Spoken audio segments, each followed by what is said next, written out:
takulandirani ku AMTV Malawi kuchimake kwa nkhani zenizeni. Ngati nkhani imeneyo kuno kulibe, dziwani kuti nkhani imeneyo ndi yabodza.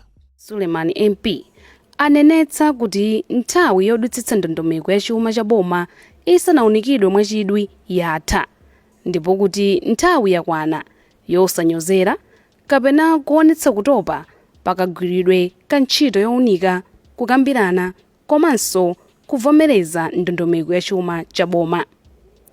Olemekezeka a Suleiman alimbikitsa aphungu a nyumba ya malamulo kuti agwiritse ntchito malipoti a zachuma a mdziko muno ngati chida choonetsetsa kuti ndondomeko ya chuma ya 2026-2027 ipindulire Amalawi.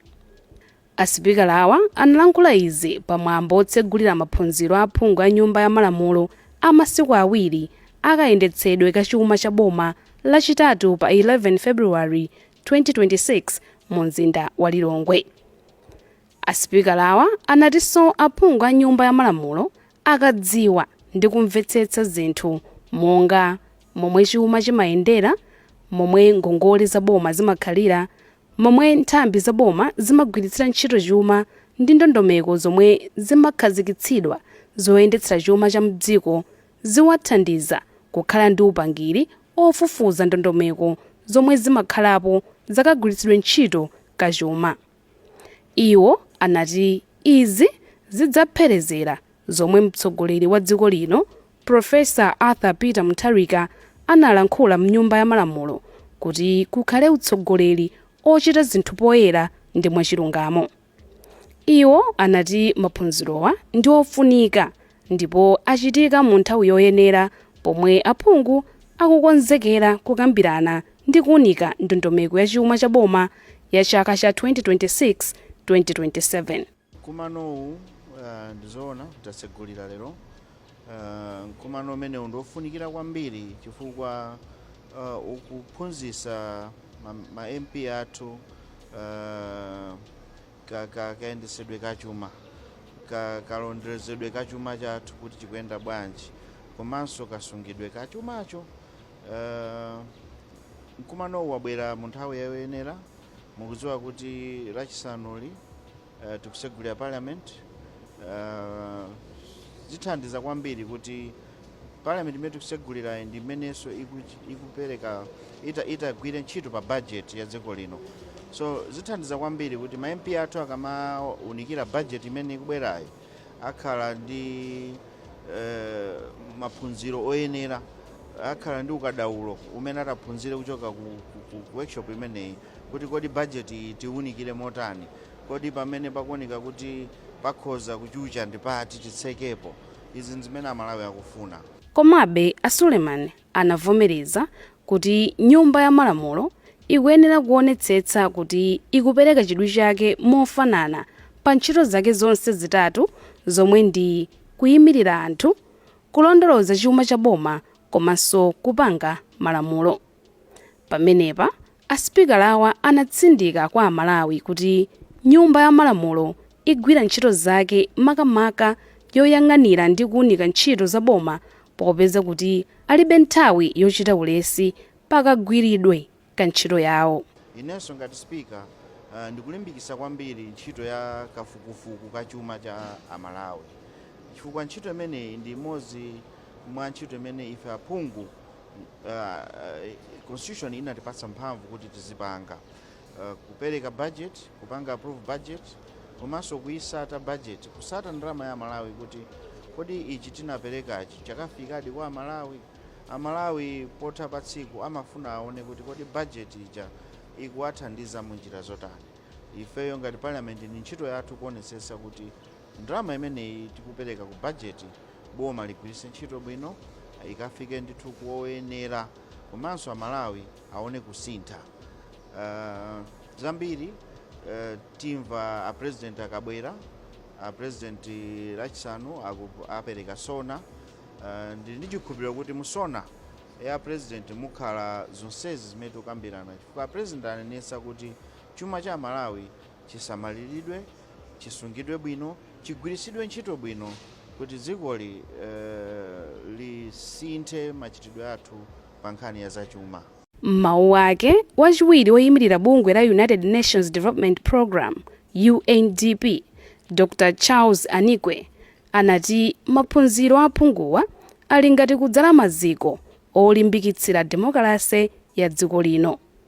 Dr. Anikwe anapitiriza kuti maphunzirowa ali ngati chida chowapatsa aphungu kuthekera komanso kulondoloza ndi kuunika chuma komanso ntchito zaboma. Iwo anati kuunika ndondomeko ya chuma pakokha nkosakwanira, koma kuti Malawi akufunika kayendetsedwe ka chuma cha dziko lawo komwe kangawadutsitse mu zotsamwitsa zomwe akukumana nazo.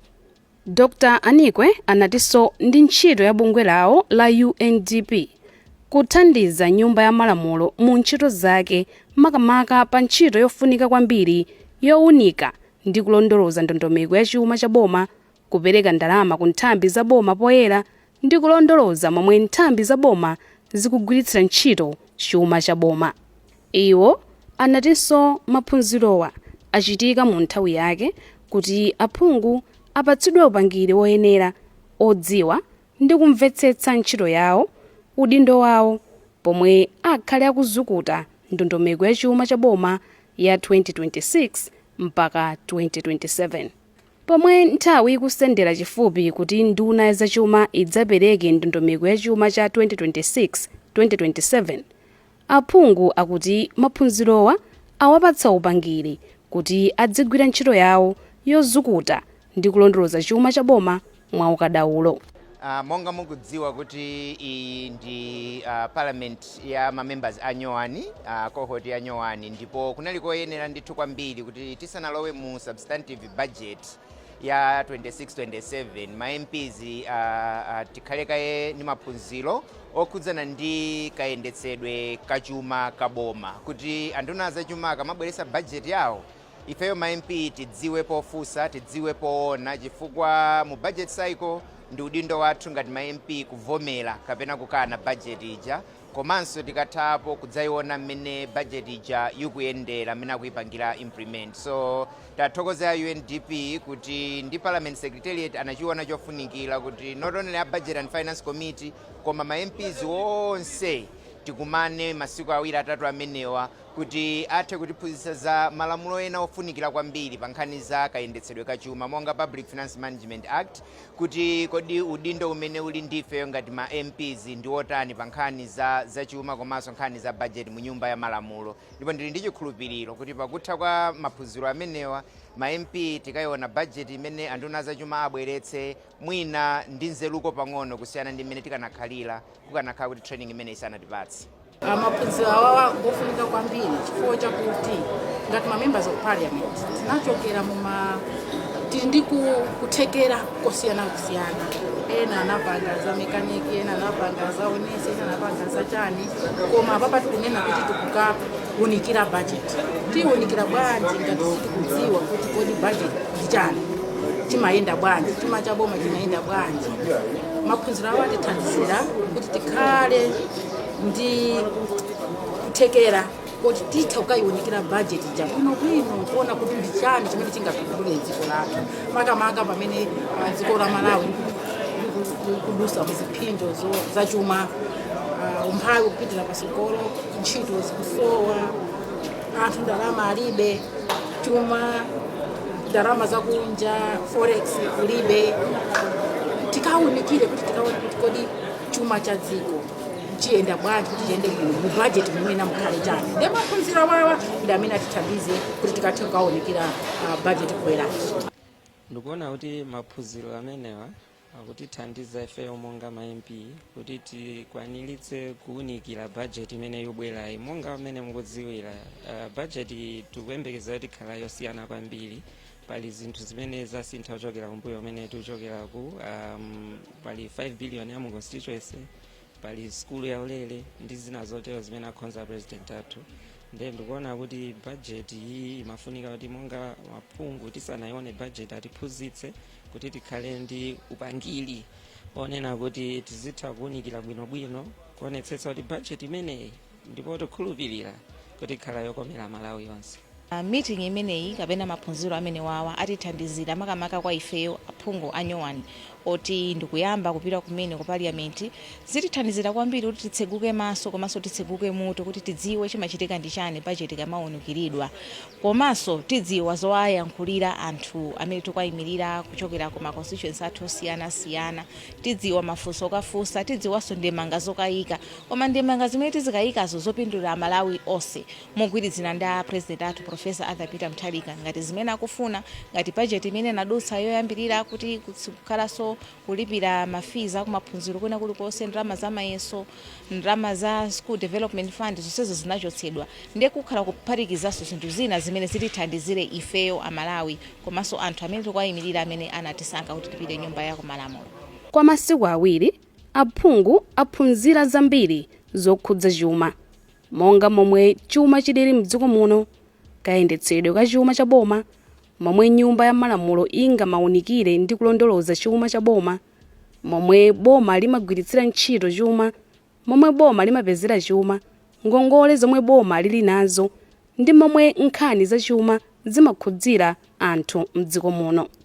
Nyumba ya malamulo inakonza maphunziro a masiku awiriwa kuyambira pa 11 mpaka pa 12 February 2026 ndi thandizo lochokera ku bungwe la United Nations Development Program UNDP pamutu woti kumvetsetsa momwe chuma chimayendera pa ntchito yolondoloza chuma ndi ntchito za boma.